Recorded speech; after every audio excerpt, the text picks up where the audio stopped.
Hello everyone. Today I'm back having a look at the continued state of the walled garden at Prudhoe Hall. If you've ever worked in the walled garden in the past, or have fond memories of it, I would look away now. The first thing I would say is that the garden is more overgrown than the last time I was here, something that I guess you'd think was pretty obvious. The paths are covered in moss, and the fabulous apple trees are in need of pruning.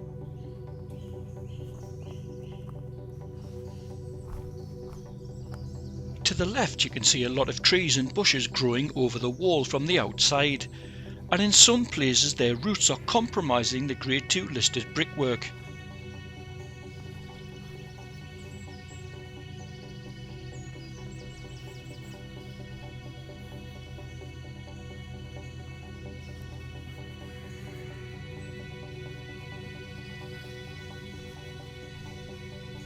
It's clear that someone has been here pruning the apple trees in the past. You can see the cuts here,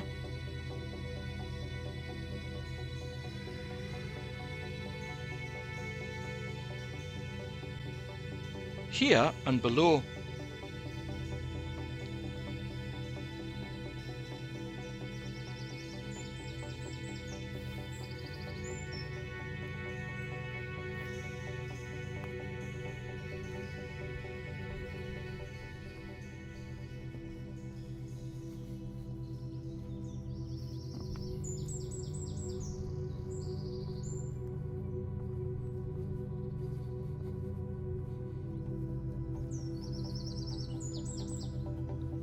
You can see that I'm having to push my way past the bushes, and there are a lot of brambles ready to trip you up.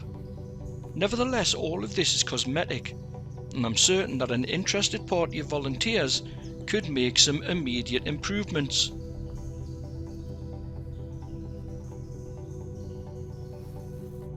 This is a stone sundial which is missing the top plate, but it's nothing that can't be fixed.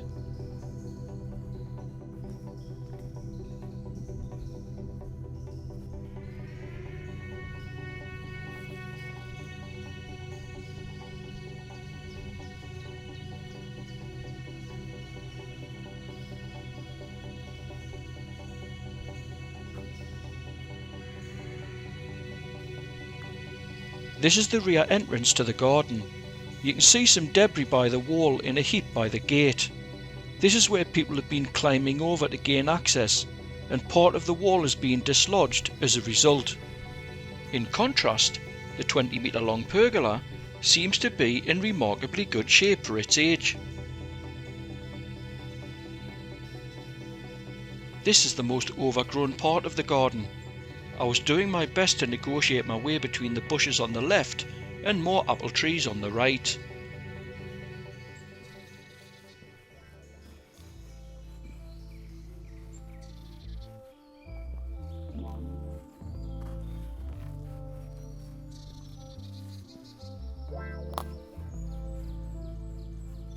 The apple trees really are fantastic and look almost ancient. There's the remains of a pond on the grass behind them, but I'm in the garden on my own, so for safety's sake I didn't go near to the pond or get any footage of it, but from what I could see from the path, the pond appears to have collapsed in on itself.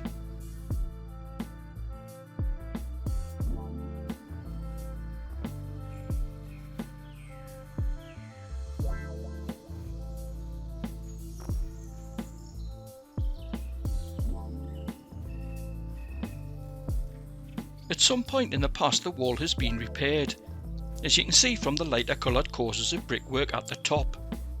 A structural survey will highlight potential problems, and I wonder if there are any community orientated retired builders out there. If so, I've got a great job for you.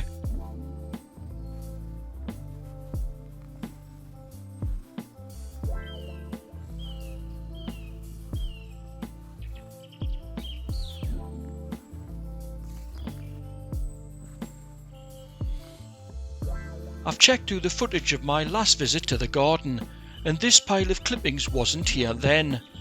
Either someone's overseeing some work here, or there's some guerrilla gardening going on.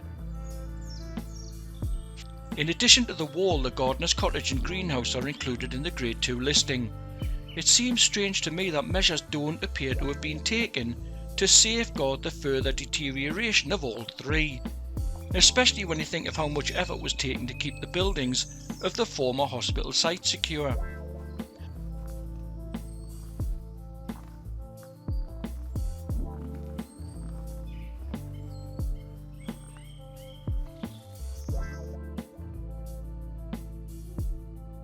Both an upstairs and ground floor window of the cottage are open to the elements, and whilst I'm not prepared to enter the building myself, it's clear from the graffiti on the wall that others have been.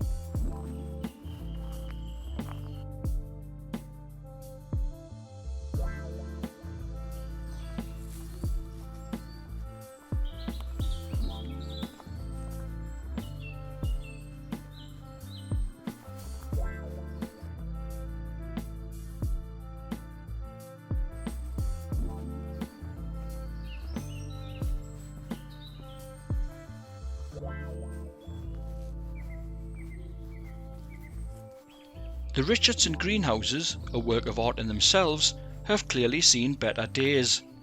Many of the panes of glass have been removed and stored safely off-site for reinstallation, if they ever get round to renovating the greenhouses. Clearly that's going to cost a lot of money, but this is a very special site of great local historical significance. In my opinion, it needs to be saved for future generations to enjoy. The jewel in the greenhouse crown is the angled orangery, which would look magnificent if restored.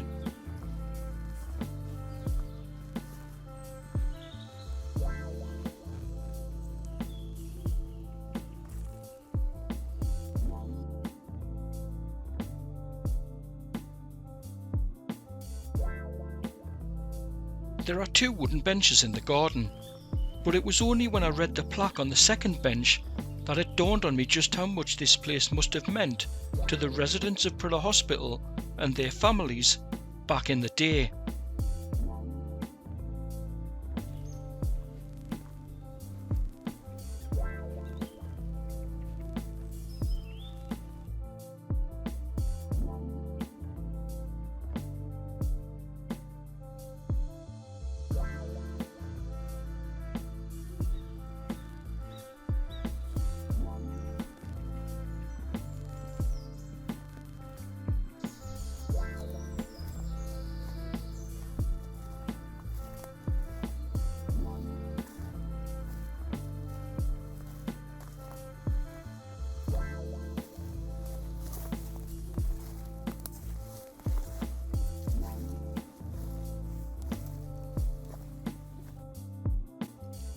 Apologies for not noticing the raindrops on the lens of the camera. I should have gone back and filmed the last few seconds of the video again, but I think the general point has been made. The purpose of this film has been to merely document the current state of the walled garden for any of you who are interested. As a member of the group who attended the meeting last year, I object to the lack of legitimate access afforded to the group. If you would like to see an extended version of this film, including some further background and history, along with my brutally honest opinion of things, please do let me know in the comments. Thanks for watching.